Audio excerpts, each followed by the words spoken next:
semua kita ini mati, tak ada yang tak mati. Michael Jackson berapa duitnya mau menyogok Tuhan supaya tak mati? Tak bisa. Dibuatkannya sudah satu kapsul supaya dia masuk ke dalam, supaya malaikat maut tak masuk ke dalam. Sudah disebutkan Allah dalam Quran, aina ma takunu yudrikumul maut, dimanapun kau berada kematian akan datang menjumpai kamu. Bukan kita mencari mati itu datang menjumpai kita. Coba tengok bunyi ayatnya, yudrikumul maut, mati itu datang menjumpai kamu. Jadi kalau ada orang hari ini petantang-petantang, mana mati itu? Sini, sabar aja kau. Kalau memang udah datang nanti tak usah kau panggil, datang juga dia. Yudrikumul mautu, kematian datang menjumpai kamu, walau kuntum fi burujim musayyadah, walaupun kau berada di tempat peti yang kokoh. Karena dulu orang kafir musyrik jahiliyah itu dipakunya kotak, masuk dia ke dalam, ditanya sama kawannya, kenapa kau dalam? Mudah-mudahan malaikat maut tak bisa masuk ke sini. Aina ma takunu, dimanapun kau berada. Mati jangan dicari, mati tak perlu kita cari, tapi kita bersiap apa yang akan kita bawa untuk mati menghadap Allah Subhanahu wa taala. Lan tamuta nafsun qabla an tastakmila rizqaha wa ajalaha. Orang tidak akan mati sebelum dua penuh. Rezekinya penuh, ajalnya penuh. Asal sudah penuh, jalan. Kita ini macam truk. Selama belum penuh, berhenti dia. Asal sudah penuh, jalan.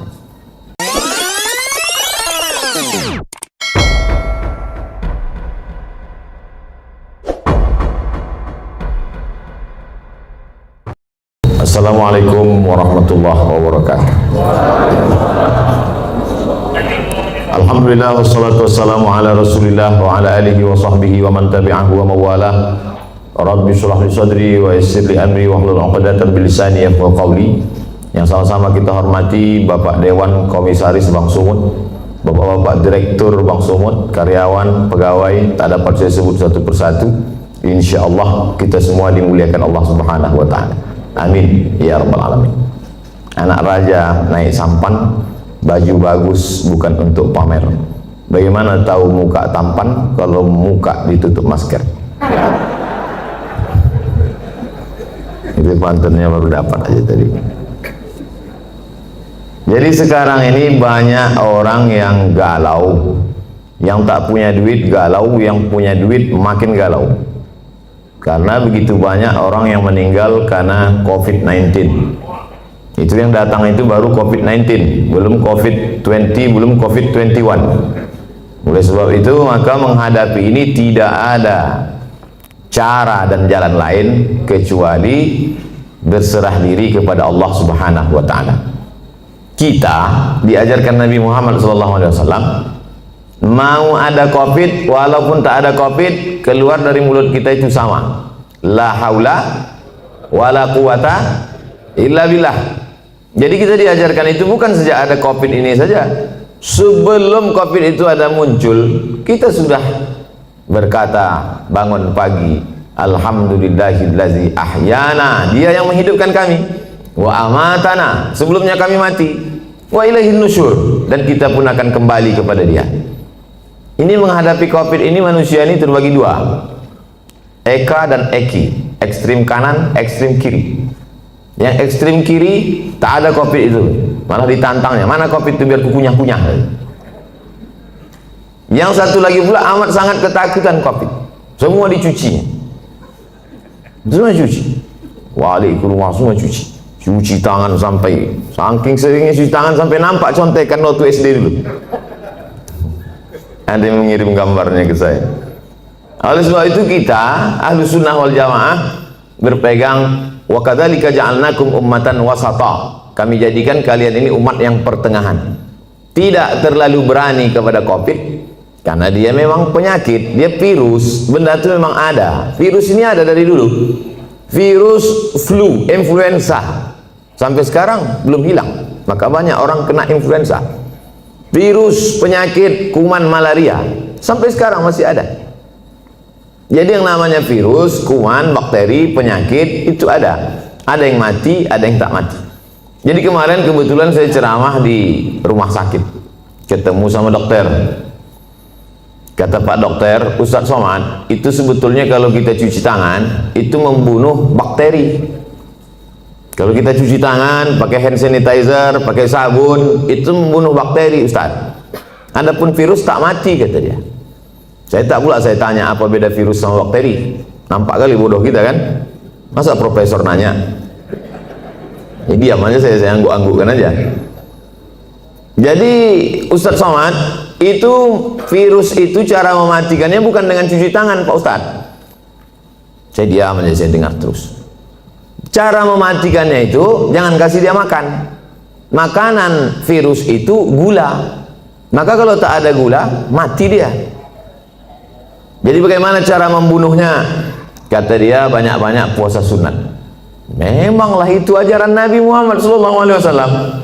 Jadi kalau orang yang faham hikmah di balik ini, maka sesungguhnya dia tahu bahwa Nabi Muhammad SAW itu tidak hanya mengajarkan kita doa, tak hanya mengajarkan baca yasin, tahlilan, takziah. Bukan hanya itu, bahkan sampai ke virus, bakteri, pandemi, wabah abad 21 pun sudah diajarkan Nabi sejak 14 abad yang silam. Apa kata Nabi? Iza sami'tum bihi, kalau kau dengar ada suatu wabah terjadi di suatu negeri, la taqdimu ilaihim, jangan kalian datang ke situ. Kalau ada suatu wabah terjadi, sudah ditetapkan bahwa negeri itu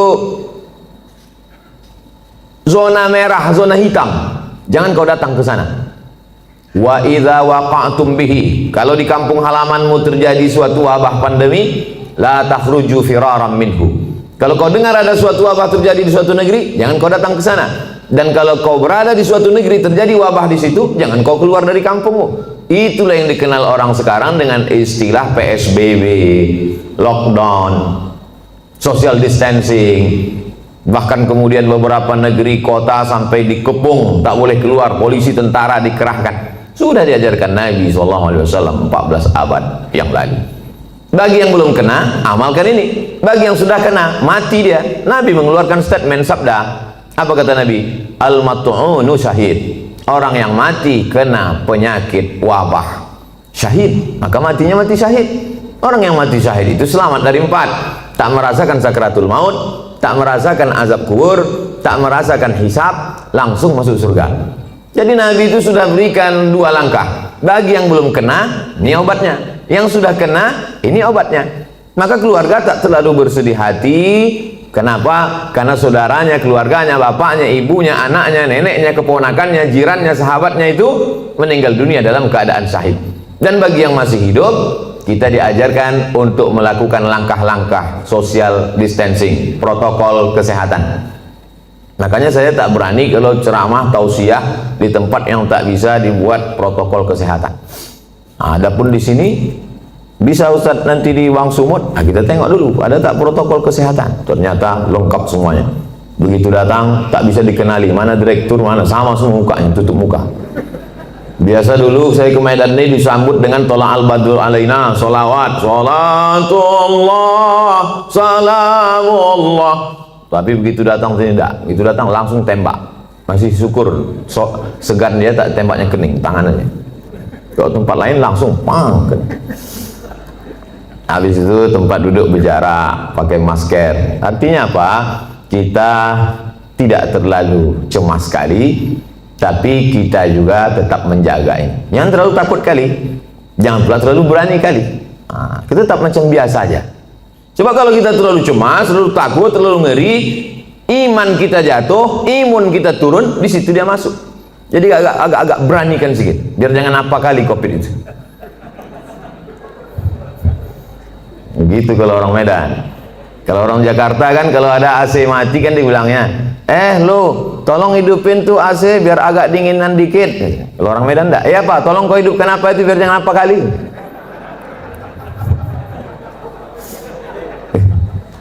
Bapak Ibu yang dimuliakan Allah Subhanahu wa taala. Qul, katakanlah, lan yusibana illa ma kataballahu lana. Tidak ada yang menimpa kita kecuali sudah ditetapkan Allah taala untuk kita. Itulah rukun iman yang keenam. Percaya kepada Allah, percaya kepada malaikat, percaya kepada kitab, percaya kepada rasul, percaya kepada hari kiamat, percaya kepada takdir baik dan takdir buruk. Akhbirni anil iman. Apa itu iman wahai Muhammad sallallahu alaihi wasallam?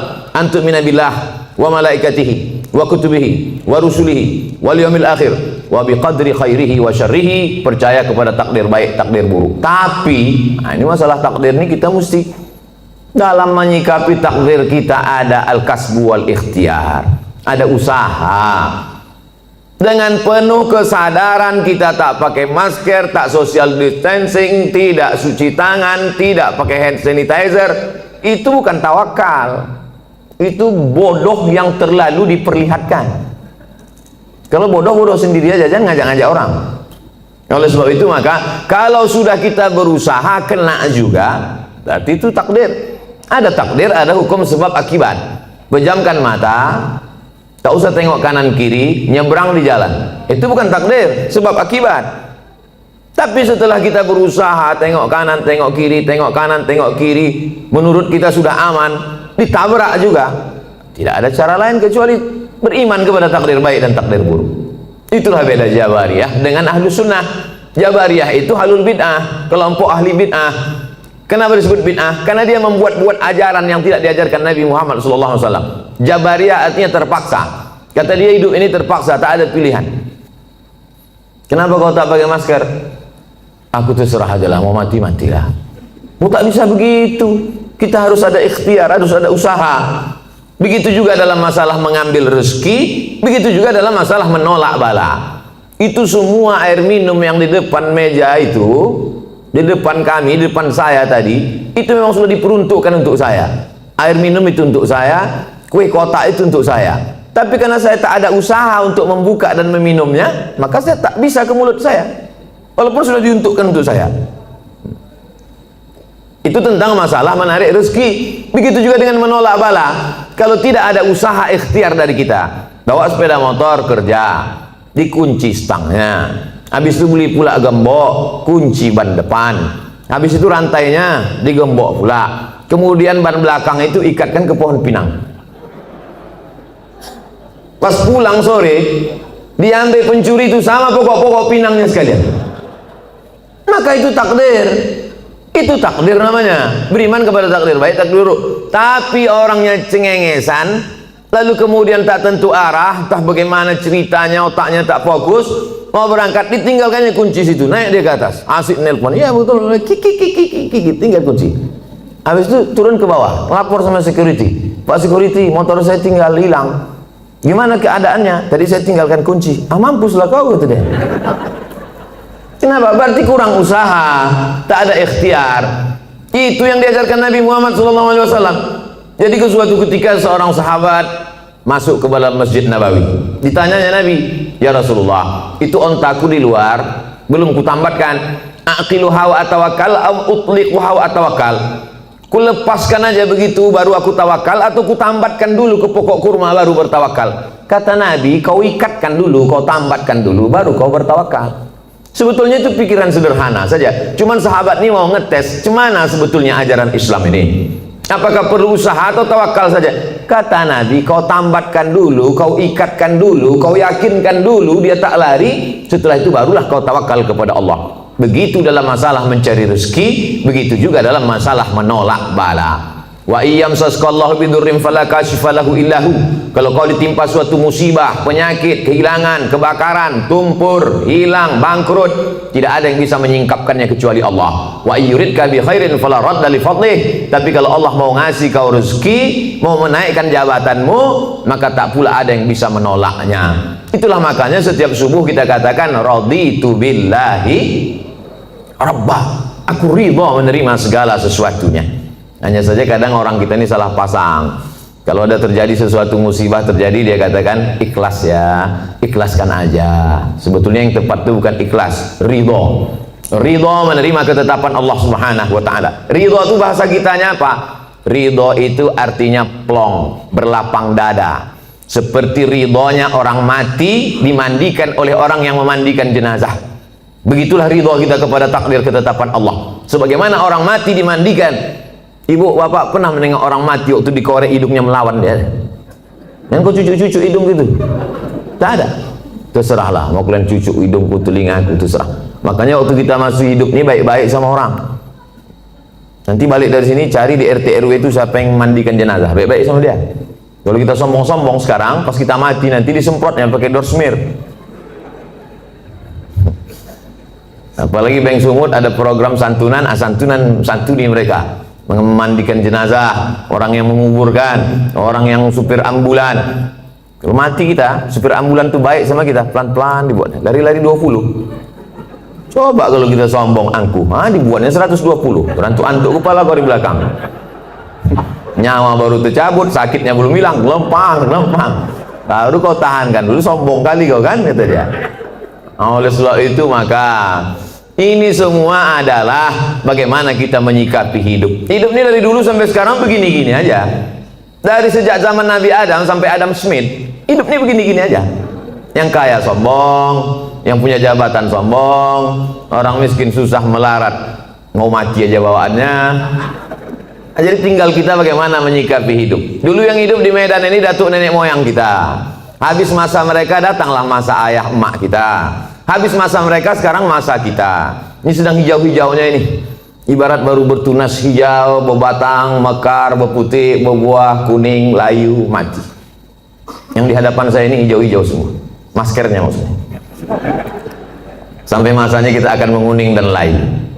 Saya ini agak kuning sedikit. Habis itu tak lama ini layu dan mati. Kemudian datang masa anak kita. Hidup ini singkat Bapak Ibu. Tapi kalau salah kita menyikapi hidup, penyesalannya luar biasa. Takut mati, takut pensiun, takut tak ada duit, takut susah, takut tak ada kerja, pergi ke dukun. Tak dukun, tolong aku. Dalam hati dukun tuh, aku udah lama juga minta tolong sama hantu ini, kata dia. Tak tolong lah buat sama dukun. Ilaha illallah Muhammadur Rasulullah. Tidak ada tempat minta tolong kecuali hanya kepada dia. Itulah yang kita katakan 17 kali sehari semalam. Iyyaka na'budu wa iyyaka nasta'in. Iyyaka na'budu, hanya kepada Kau saja aku minta tolong. Iyyaka nasta'in, hanya kepada Engkau aku beribadah, kepada Engkau saja aku minta segala pertolongan. Makanya waktu subuh, sebelum terbit matahari, sebelum masuk kantor, sebelum kerja, itu dulu yang ditanamkan dalam diri. Tidak ada tempat minta tolong kecuali dia. Makanya ayatnya diatur oleh Nabi. Ayatnya tak boleh ganti-ganti. Ayatnya mesti itu, tak boleh tukar-tukar. Qabliyah subuh, rakaat pertama kuliah, rakaat kedua hanya dia saja. Waladdallin amin. Qul huwallahu ahad, esa, tunggal tak berbilang. Minta hanya kepada dia. Allahus, jangan ragu-ragu mengucapkan. Allahus samad. Coba tengok terjemahannya. Allahus samad, hanya dia saja tempat bergantung. Jangan bergantung kepada kawan. Hari ini kawan, besok berubah menjadi lawan. Jangan bergantung dengan atasan. Besok masanya berganti atasan, berubah dengan yang lain. Jangan bergantung dengan siapapun. Ibu jangan terlalu bergantung dengan bapak. Nanti bapak itu kawin lagi, ibu stres. Provokator Ustaz nih. Enggak. Aku cuman, beban ini sama-sama berat. Tapi kalau kita siap dengan tak siap, itu beda. Kita tak siap menerima beban ini, akhirnya kita down, jatuh. Ini ada semen. Kita tanya dulu beratnya berapa? 1 sak. Yakinkan bahwa 1 sak itu 50 kilo. Sehingga ketika dia datang kita siap. Jangan kita tanya sama Ustaz, Ustaz, 1 sak zakat fitrah itu berapa? 3 kilo. Itu 1 sok. Disangkanya 3 kilo, pas ditimpa tumbang, jatuh, mati. Ya kalau mati langsung, kok setengah mati? Stroke 6 bulan? Berkulit-kulit mata, tak mati-mati. Datang Ustaz Somad suruh baca doa, baca Yasin 3 kali, alhamdulillah Pak Ustaz, udah mati. Kalau soal itu Bapak Ibu yang dimuliakan Allah, semua kita ini mati, tak ada yang tak mati. Michael Jackson berapa duitnya mau menyogok Tuhan supaya tak mati? Tak bisa. Dibuatkannya sudah 1 kapsul supaya dia masuk ke dalam, supaya malaikat maut tak masuk ke dalam. Sudah disebutkan Allah dalam Quran, aina ma takunu yudrikumul maut. Dimanapun kau berada, kematian akan datang menjumpai kamu. Bukan kita mencari mati itu, mati itu datang menjumpai kita. Coba tengok bunyi ayatnya, yudrikumul maut, mati itu datang menjumpai kamu. Jadi kalau ada orang hari ini petantang-petantang, mana mati itu? Sini, sini. Sabar aja kau. Kalau memang udah datang, nanti tak usah kau panggil, datang juga dia. Yudrikumul mautu, kematian datang menjumpai kamu, walau kuntum fi burujim musyayyadah, walaupun kau berada di tempat peti yang kokoh. Karena dulu orang kafir musyrik jahiliyah itu dipakunya kotak, masuk dia ke dalam. Ditanya sama kawannya, kenapa kau dalam? Mudah-mudahan malaikat maut tak bisa masuk ke sini. Aina matakunu, dimanapun kau berada. Mati jangan dicari, mati tak perlu kita cari, tapi kita bersiap apa yang akan kita bawa untuk mati menghadap Allah Subhanahu wa taala. Lan tamuta nafsun qabla an tastakmila rizqaha wa ajalaha. Orang tidak akan mati sebelum dua penuh. Rezekinya penuh, ajalnya penuh. Asal sudah penuh, jalan. Kita ini macam truk. Selama belum penuh, berhenti dia. Asal sudah penuh, jalan. Abdul Somad belum penuh lagi. Bapak-bapak di depan sama ibu ini pun nampaknya belum lagi penuh. Asal sudah penuh, makanya wafat itu artinya penuh. Wafat artinya penuh. Kemana si Anu? Udah penuh Pak Ustaz, udah jalan duluan. Nanti kalau nampak kawan macam-macam dia, tak sholat dia, tak zikir dia, tak sedekah dia, kasih tahu sama dia. Ku tengok kau udah agak-agak penuh ini. Apa yang dimuliakan Allah Subhanahu wa taala. Ustaz takut tak mati itu? Saya tidak takut kali. Cuma agak takut juga sedikit. Semua hidup ini sudah saya rasakan. Disambut oleh orang-orang besar, hebat-hebat, sultan-sultan, raja-raja, udah menteri-menteri, udah. Disambut pula sampai ke hutan belantara, sampai tak ditegur orang, sudah. Masuk saya ke dalam hutan-hutan, satu pun tak ada menegur, tak ada yang kenal. Jalan saya cuek aja dia. Bapak, kata saya, kata dia. Pernah, macam-macam. Ceramah diundang orang pakai mobil mewah, pernah. Ceramah diundang pakai mobil sayur, pernah juga. Kalau pakai mobil mewah itu kita dijemput orang, bukakan kacanya, jalan ya. Begitu sebut pakai mobil sayur, baru gini mati mesin.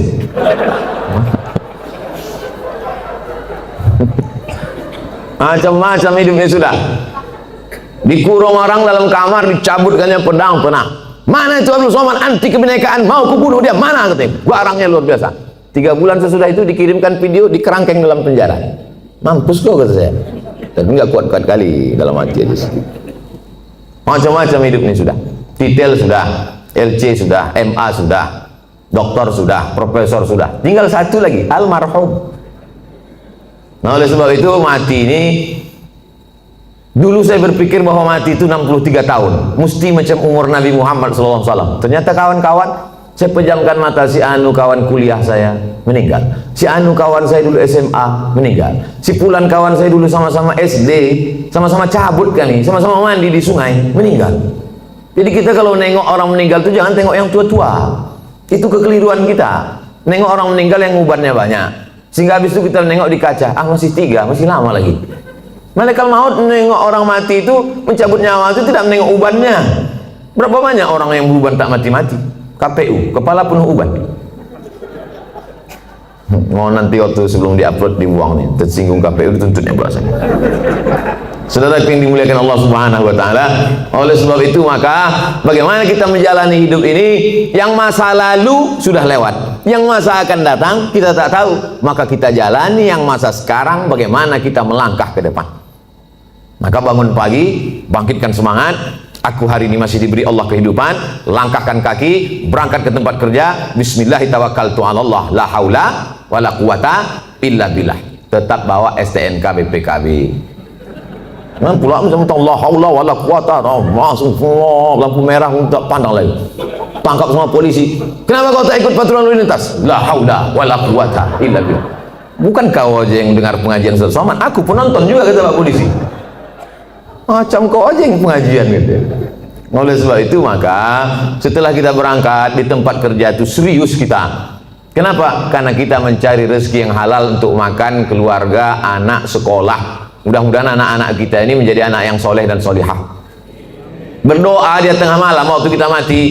Bangun dia jam 2 malam, tahajud di bentangnya sajadah. Apa kata dia? Rabbi firli wali walidayya warhamhuma kama rabbayani shaghira. Mengalir ke makam kita macam tetesan embun di tengah gurun pasir yang panas. Lapang alam barzah kita, terang kubur kita. Bagi yang belum punya anak, mudah-mudahan diberikan Allah anak soleh soleh. Ustaz Somad, doakan saya punya anak Pak Ustaz. Insya Allah. Berapa umur kau sudah? 40. Kenapa kau belum punya anak? Belum nikah Pak Ustaz. Ilaha illallah. Oleh sebab itu ada usaha dan ikhtiar. Anak-anak itu masukkan dia ke TK Quran, SD Quran, TK Quran, insya Allah. Masukkan dia ke TK Quran. Anak saya masuk TK Quran, tamat TK Quran, hafal juz 30. Coba baca. Dah sampai mana tadi yang di sekolah tadi diajarkan ibu guru? Dibacanya lah. Amma yatasaalun 'anil naba'il 'azim alladzi hum fihi mukhtalifun. Kalla saya'lamun, summa kalla saya'lamun. Menetes air mata kita karena di mata kita anak itu tak pernah besar. Kita tetaplah menengok dia ketika tapak kaki najwa jari panjangnya sejengkal, tiba-tiba bisa dia hafal amma yatasaalun. Netes air mata kita, masukkan dia ke TK Quran. Supaya jangan lagu-lagu itu dinyanyikannya. Topi saya bulat, bulat topi saya, kalau tidak bulat bukan omak saya kan. Usahlah lagi yang nyanyi ini juga lagi. Mulailah TK Quran, lalu kemudian masuk SD Quran. Ada terbuat di situ iklan, masukkan anak anda SD Quran 1 tahun setengah juz, tamat dia 6 tahun 3 juz, TK 1 juz, SD 3 juz, udah 4 juz, cukuplah itu sudah. Nanti masuk pula SMP Quran. Aku tak tahan anak di pesantren Pak Ustaz. Paham saya, orang Medan tak bisa berpisah dengan anak rindu. Anak pagi mau makan lontong sayur, ayam penyet, ayam patah, ayam mati. Tak tahan masukkan ke pesantren, masukkan boarding school. Pagi sebelum berangkat kerja, letakkan dia. Belajar kau di sini anak, letakkan dia jam 7 pagi. Kita pun berangkatlah lanjut jam 8 sampai karena macet dan sebagainya macamnya. Lalu nanti sore pulang jam 4, jam 5 jemput dia balik ke rumah. Tahan Pak Ustadz boarding school, antarkan dia ke sana. Cari ini. Ada di daerah Tembung, ada di daerah Kutalim Baru, dulu tempat saya sekolah di Darul Arafah, ada pula di daerah banyak keliling Medan ini. Masukkan dia, sebulan sekali jenguk. Saya Pak Ustadz tak tahan, anak saya ini 3 kali sehari saya jenguk. Makan pagi, makan siang, makan malam. Memanglah berat berpisah. Sayang sama anak ini bukan kita letakkan di celak ketiak. Sayang sama dia kita tinggalkan dia demi masa depan dia. Siapa yang bisa menjamin menjaga dia? Siapa yang bisa diantara bapak ibu ini menjaga anak-anak kita bebas dari narkoba, bebas dari sabu, bebas dari cabut? Siapa yang bisa menjamin anak-anak kita ini cabut? Tak ada yang bisa menjamin. Kita pun dulu cabut. Saya dulu sekolah di Sisingamaraja, Unifa, Muallimin. Pernah juga cabut ke Deli Plaza, ke Medan Plaza. Makanya waktu lewat di Medan ini saya cari manalah tempat cabut dulu, hilang udah semua. Pernah, cuma tak sering-sering kali. Saya sebetulnya tak jahat, kawan-kawannya aja. Begitu hebatnya pengaruh kawan terhadap anak-anak kita, dan kita tak bisa kontrol kawan dia, karena pergaulan ini luar biasa. Itu mempengaruhi pola pikir. Tapi kalau kita tinggalkan dari pondok pesantren, maka insya Allah benteng terakhir. Bapak ibunya sudah selamat insya Allah. Tapi ini generasi kita ini kalau tidak kita selamatkan, kita carikan dia rezeki yang halal. Melangkahkan kaki dari rumah, aku meninggalkan semuanya ini wahai anakku adalah untuk mencarikan nafkah engkau yang halal, supaya kau jadi orang, supaya kau jangan jadi hantu setan, supaya kau nanti selesai kuliah, supaya kau menjadi berbakti kepada negara, bangsa, agama, orang tua. Maka niat kita itu sampai mati kita. Man mata duna malihi fahuwa syahid. Siapa yang mati mempertahankan harga dirinya, harta bendanya, maka matinya mati syahid, kata Nabi SAW. Dalam mencari nafkah ini pergi, capek, keluar kota, segala macam, meninggal dunia, maka matinya tetap mati syahid. Syahid itu tidak hanya orang yang berjuang fisabilillah di Palestina, tidak, tapi orang yang mencari harta yang halal. Oleh sebab itu tetap semangat. Ini banyak orang yang memisahkan diri. Kalau di masjid, semangat. Kalau sedang umroh, semangat. Pas di kantor, lesu, letoy, loyo, lunglai, mau mati. Pas ada gajian, baru semangat. Apa ini? Hancurlah negara ini kalau semangat kita ini hilang. Ada pula orang memahami agama itu hanya untuk mati saja. Aku sebetulnya malas dengar pengajian ini. Kenapa? Itulah Ustaz itu sedikit cerita mati aja. Cerita mati aja. Memanglah kita ini mau mati, tapi pengajian itu adalah membuat kita bersemangat apa bekal yang akan kita bawa sebelum kita mati. Makanya yang kaya-kaya, yang hebat-hebat sebelum mati bangun masjid. Apa nama masjidnya? Ya terserah, macam-macam nama masjid. Ada sebutnya masjid nama dia, ada masjid itu dibuatnya Al-Ikhlas, ada masjid At-Taqwa.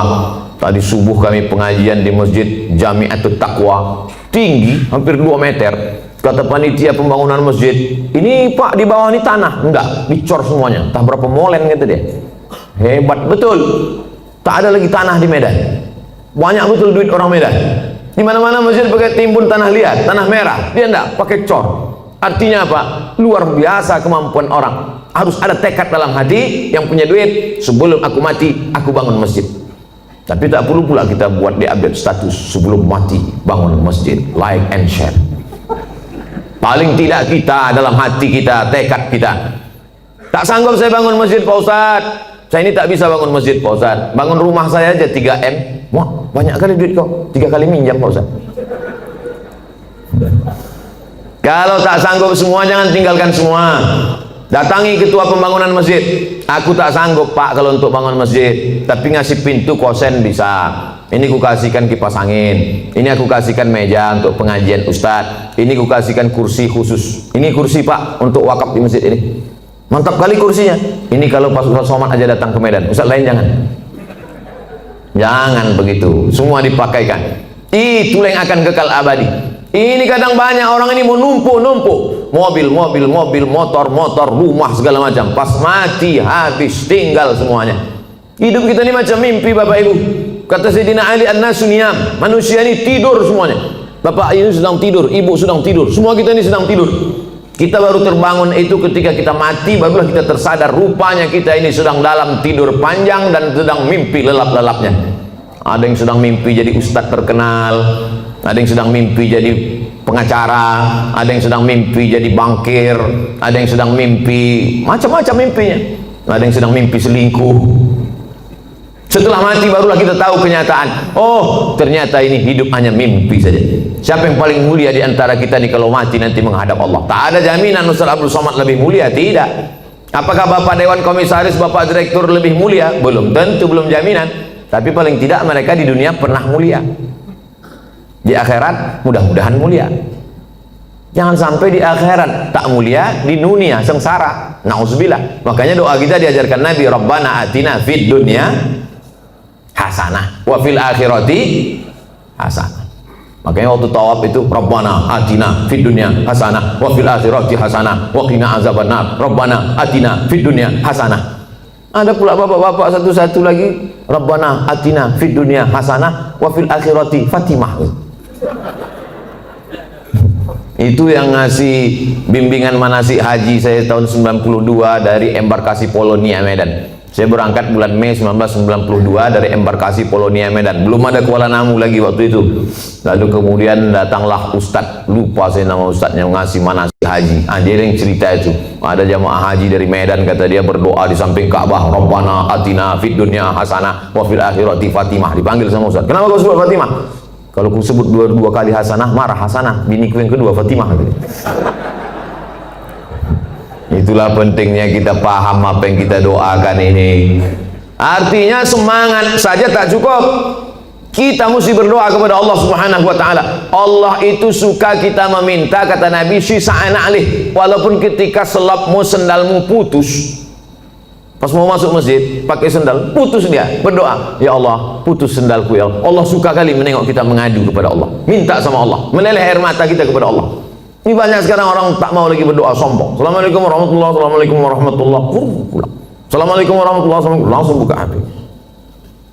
Tengok dari belakang macam kusuk berdoa. Pas depan dia megang handphone. Kok kenapa tak berdoa? Alah, yang lama aja belum kabul, ngapain tambah lagi? Ini orang, astagfirullahaladzim. Oleh sebab itu saya tetap berdoa. Sebelum berangkat dari kemari berwuduk dulu. Bukan mau sholat, enggak. Sholat sudah jamak, tadi jamak takdim. Zuhur dengan asar, ditarik asar ke zuhur. Tapi saya akan menghadapi hamba-hamba Allah. Ya Allah, yang mau ku hadapi ini nanti hamba-hamba Allah semua. Yang saya hadapi ini hamba Allah kan? Ada juga hamba setan sekarang. Menyembah Nyi Blorong, Nyi Loro Kidul, menyembah hantu tuyul, menyembah begu ganjang. Yang kita sembah ini Allah. Ya Allah, yang mau ku hadapi ini hamba Engkau ya Allah. Bajunya aja macam-macam. Ada bajunya komisaris, ada bajunya direktur, ada bajunya security, ada bajunya pegawai, ada bajunya office boy, ada bajunya karyawan. Bajunya aja beda, isinya sama. Semua ini isinya sama. Kalau dibelah keluar urat, keluar darah. Ada di antara nih kita nih kalau dibelah keluar kabel. Mana ada. Sempat ada di sini dibelah keluar kabel, dua kemungkinan. Kalau tak Robocop, Transformer. Nggak ada. Selama masih ada kulit, ada darah, ada daging, berdetak jantung, berarti jantungnya. Semua kita nih casingnya aja macam-macam, jantungnya sama. Makanya saya kadang dikritik jamaah, Ustaz ceramah bajunya itu terus, pakailah baju lain. Nah, saya pakai baju. Batik dari mana tuh Pak Ustaz? Batik Tapanuli Selatan. Mereknya Pak Ustaz Casio, dikasih orang. Saudara yang dimuliakan Allah Subhanahu wa taala. Baju kita aja, casing kita aja yang beda. Isinya di dalam sama, tetap jantung tuh yang berdegup, yang berdetak. Berdegup, berdetak. Begitu kalau orang kerja di bank. Kalau orang utang nasabah baru agak kencang sedikit.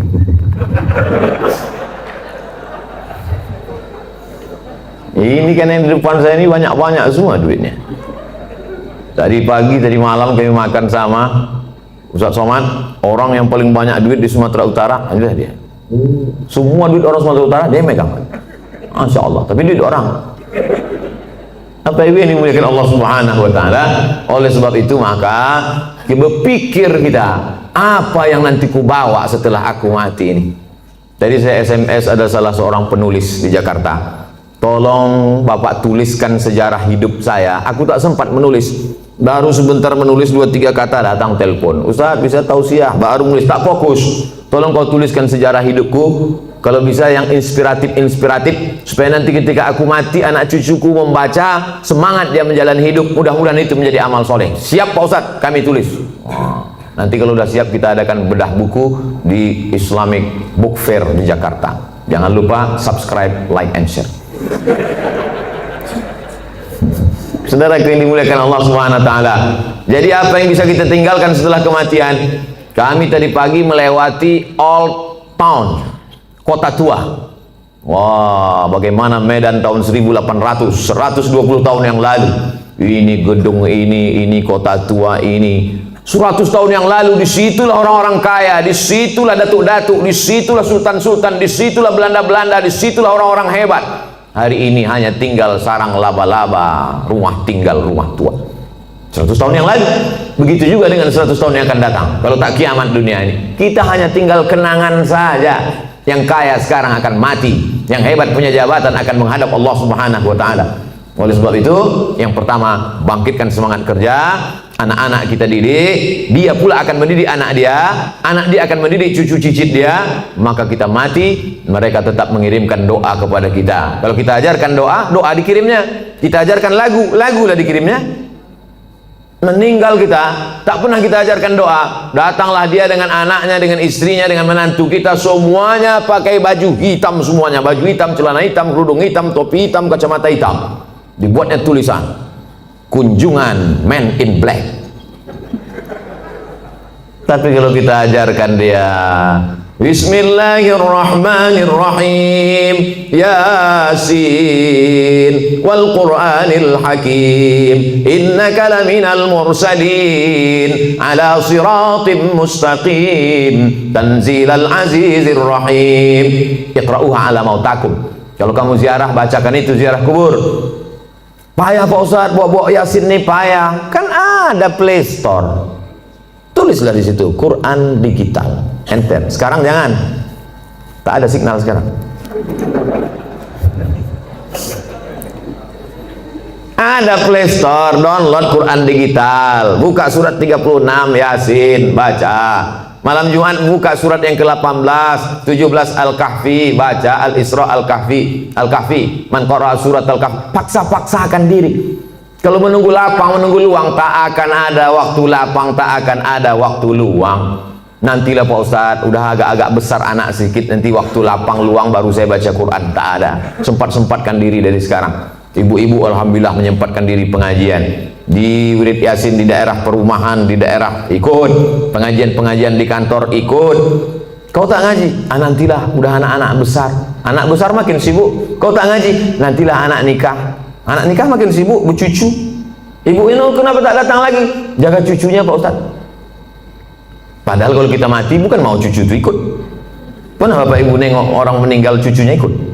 Nggak ada, paling nangis saja di atas. Nenek, gitu. Mau kau masuk? Enggak. Bukan saya mau hasut bapak ibu tak sayang sama anak cucu. Silakan sayang, tapi pikirkan kita. Sayang sama dia, masukkan dia pesantren. Sayang sama dia, ajarkan dia baca Quran. Sayang sama dia, suruh dia menghafal Yasin. Yang paling bagus baca Yasin. Kalau tak bisa baca Yasin, baca di bawah Yasin Al-Fatihah, Qul huwallah 11 kali, Qul a'udzu falaq sekali, Qul a'udzu nas sekali. Ziarah kubur. Kemarin saya ziarah ke makam abang saya, Pak Ustaz. Cemana Bapak? Lalangnya setinggi tegak, Pak Ustaz. Dulu kan main dia sayang sama anak-anak tuh, Pak Ustaz. Setinggi tegak lalangnya, Pak Ustaz. Itu menunjukkan mereka tak pernah ziarah. Kalau mereka datang, apalah salahnya, apalah susahnya kalau mereka bawakan mesin potong rumput. Padahal dulu waktu hidup almarhum itu dikasihnya rumah, dikasihnya mobil, dikasihnya kebun. Setelah dia meninggal, mesin potong rumput pun tak terbawakan orang itu, Pak Ustaz.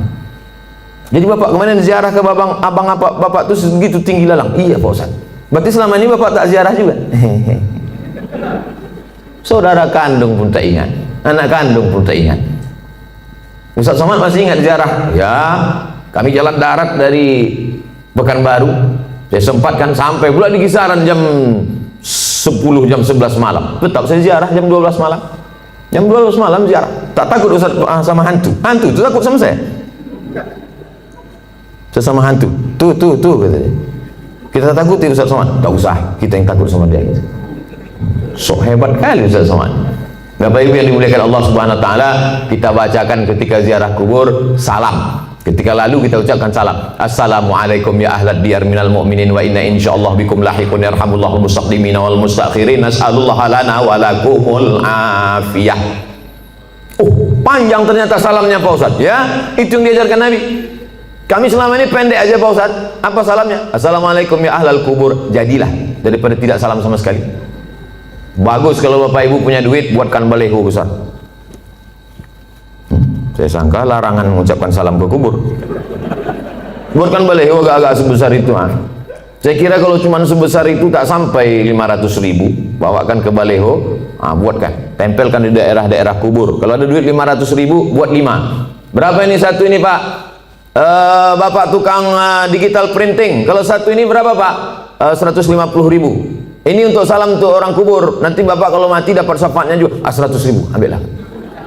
Takut ya. Buatkan 5. Buatkan 5, tempel di beberapa kubur yang ada di Medan ini. Sehingga nanti kalau orang lewat di kubur itu, dia sempat mengucapkan salam. Assalamualaikum ya ahlad diyar minal mu'minin wa inna insyaallah bikum lahiqun yarhamullahu mustaqdimin wal mustakhirin nas'alullaha lana wa lakumul afiyah. Syukur-syukur sempat dia membacakan Al-Fatihah untuk semua yang ada di daerah makam ini. Assalamualaikum Al-Fatihah. Itu baik sekali. Simple amal kita, tapi bermanfaat. Ini saya tengok baleho besar-besar, tak ada manfaatnya. Buat baleho besar. Kalaupun mau dibuat tambahan di bawah, boleh. Jangan lupa coblos nomor sekian. Berpikir simple, tapi bermanfaat untuk orang banyak.